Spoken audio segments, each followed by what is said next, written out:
Obviously just a good night. I said this every game we've had. It starts with the guy on the mound, and I thought Heater was unbelievable today. Just stuff was real. Attacked the strike zone. Seemed like he was ahead of everybody. And when he's good, that fastball goes straight up, and it's just hard to get above. And that's a good offense. I mean, I faced those guys for a long time, and when I got out of there and went to Alabama, and then I see Indiana on our schedule week 3, I was like, man, I got to get away from these guys because that's a good offense, and that's just how good Heater was tonight. And we had some balls bounce our way early, and I think that's the game of baseball a little bit. We have a 5 spot in the first, and we really capitalized, but had a few things go our way.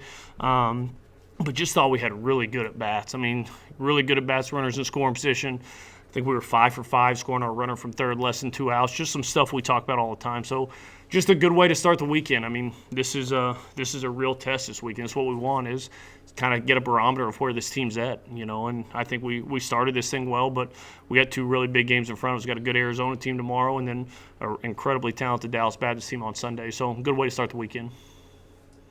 Obviously, Ben had 3 really good pitches working tonight.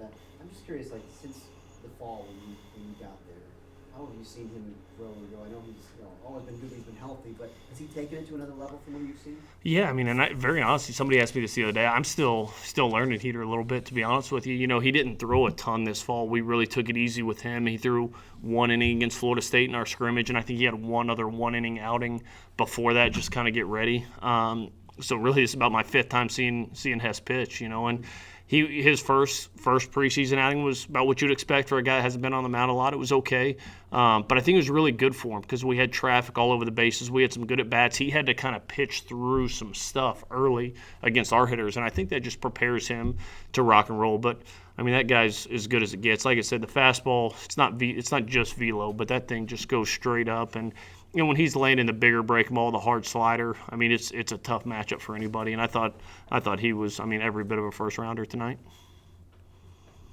Seemed like the fastball command too. I know that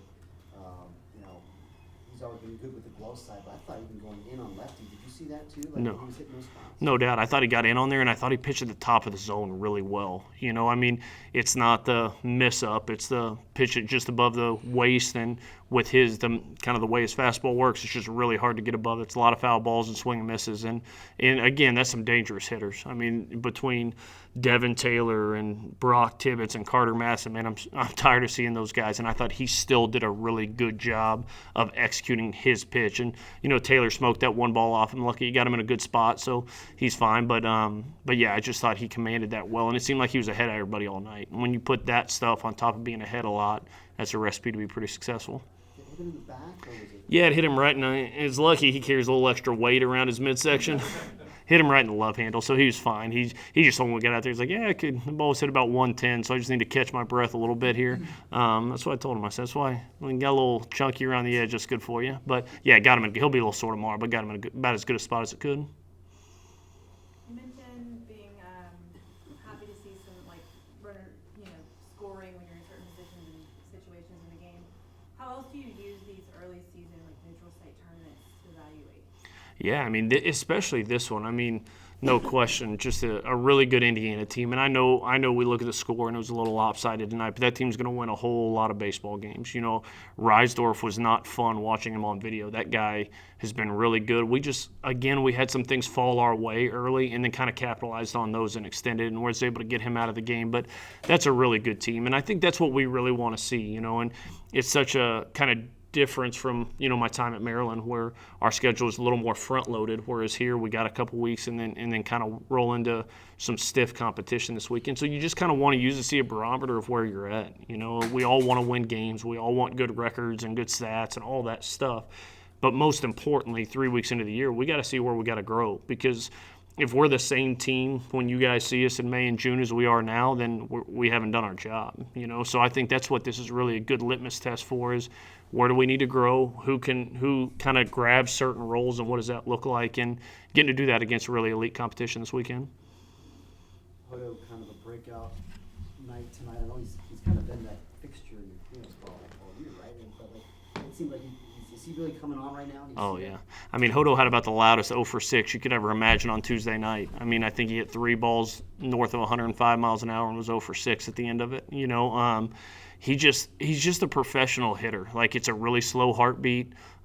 He commands the strike zone at a really elite level. Not unlike Luke Schliger, who I had last year, my little catcher. Like, sometimes I think they get penalized in the college game a little bit because they almost know the zone too well. And that ball that's half a ball off, which is a college strike, they see it. And so at times he's been a little bit passive, and we've tried to get him to kind of be a tick more aggressive within the strike zone. And Pap's done an unbelievable job helping him, equip him with a plan and get him ready to go. And I mean, even though you look at some kind of gaudy numbers on the offense and his doesn't jump out to you and say, holy cow, I mean, his quality at bats are through the roof. He's the guy you want up in a big spot. The moment's not going to get too big for him. And this place means something to him. He's been here. He's been through some of the rigors of what this looks like. And with a lot of new faces in that offense, it helps having a guy that's kind of been through it before. And then I guess Ian, you had a bunch of guys had good nights, but I know, you were excited to bring him with you. What has he meant so far, you think, just plugging that guy in the middle of this lineup? He's just a beautiful human being. That's the best way to describe Ian. He's, obviously I've known Ian for a long time, since he was a little chunky freshman in high school when he committed to us to the guy he is now. And just a special kid, a really good fit here. I think, it kind of looked like he obviously followed us down here when we came, but in reality it kind of happened in reverse. He was kind of looking for a little bit of just a new change of scenery, and he had a great career there, but for some various reasons, just looking for a little bit of a change. And I think it allowed him to have a little bit of the familiarity and me and Pap and Mo, but at the same time getting a little bit of a fresh start. And man, our guys love him. He's a beautiful dude, and he's just tough as nails, man. Like, it's a tough at bat. Like, you better execute some pitches because he's hard to strike out. And for a guy that has his kind of power and strikes out as little as he does, that's a heck of a recipe for success. And he's been a mainstay in the 3 and has been really good there for us.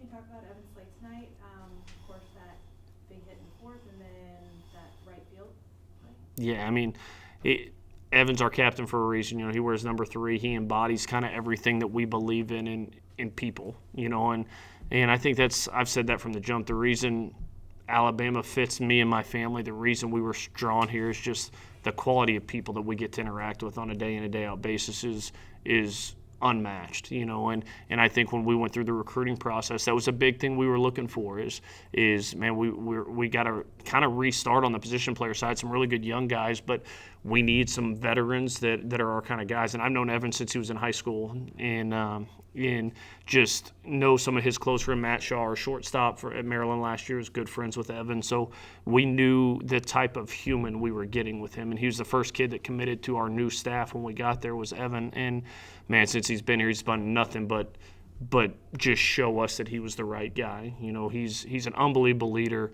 really unselfish. I mean, it's a perfect example for his night. He executes the short game early, hits a 3-run jack late, makes a sliding catch, just an unbelievable teammate. He's what we want. The reason he's in number 3 is when people watch him and when people interact with him, I want them to say that's what Alabama baseball is all about. And unbelievable kid, and we're really fortunate he's in the Crimson this year.